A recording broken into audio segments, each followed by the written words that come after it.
Monsieur de Bonrial, bonjour. Bonjour, Alors, ravi de vous retrouver à Munich, hein, surtout avec ce beau soleil, ce qui est quand même exceptionnel. absolument. Mais à part le soleil, qu'est-ce qu'il y a eu en fait d'exceptionnel ici, dans la MSI? Je viens à la MSI depuis plus de 40 ans, donc je ne sais pas s'il y a quelque chose d'exceptionnel, parce que c'est deux choses aujourd'hui, la MSI. La première, ça reste le temple de la liturgie de l'OTAN. C'est-à-dire que l'ADN de cette conférence, c'est l'OTAN. Mhm. Et la plupart des participants, d'ailleurs, sont des spécialistes plutôt des relations transatlantiques, n'est-ce pas? Le reste du monde est arrivé progressivement après la chute du mur. Mhm. Donc ça, c'est le premier point, ça n'a pas changé. Mhm. Et le deuxième point, c'est que c'est progressivement devenu un lieu de rendez-vous, un peu comme Davos, si vous voulez, Ouais. sauf que c'est un lieu de rendez-vous pour les ministres de la Défense, des Affaires étrangères, les chefs d'État, de gouvernement. Ce qui est un peu dommage d'ailleurs, c'est qu'ils viennent ici, ils font des déclarations, mais il y a rarement de l'interaction avec le public. Mhm. Alors, que vous dire d'autre? Moi, j'ai été frappé par le côté idéologique dur, fermé du vice-président américain. Ça m'a beaucoup frappé. Sinon, je ne pense pas qu'avoir appris grand-chose.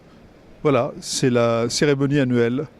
Parmi les choses que j'ai entendues le plus dans une manifestation monstre qui a eu lieu ici à Munich, c'est que les gens ne croient absolument pas aux discours et qu'on ne peut pas faire la sécurité juste par les discours. Est-ce que vous partagez cet avis?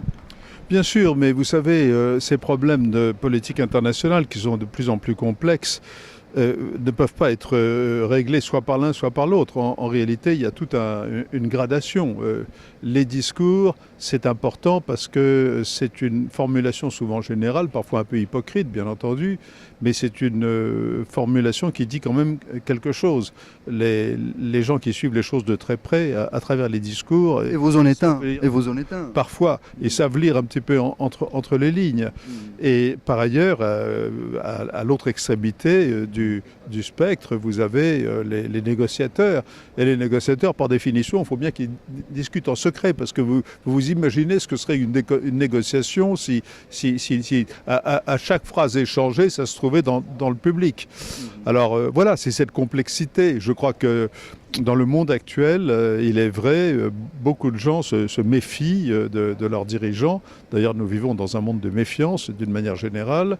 Et par conséquent, ils rejettent dos à dos les discours, les négociateurs, et ont vite fait de ne plus croire en rien. Et les manifestations dont vous parlez, on les voit aussi dans les réunions du G20, on les voit dans toutes sortes de réunions internationales. Je crois qu'elles traduisent un scepticisme généralisé, qui d'ailleurs est dangereux aussi, parce que si les gens n'ont pas confiance, ça peut être très grave. Ce qui manque en plus, vous savez, dans le monde d'aujourd'hui, c'est la confiance. Pour la World Policy Conference, la prochaine... Non, enfin, c'est un processus de réflexion continue. Hein. Alors bien sûr, quand on participe à des événements comme ça, quand on discute, parce que pour moi aussi, être là, c'est l'occasion de rencontrer énormément de gens que je connais, de parler un peu avec eux dans les couloirs.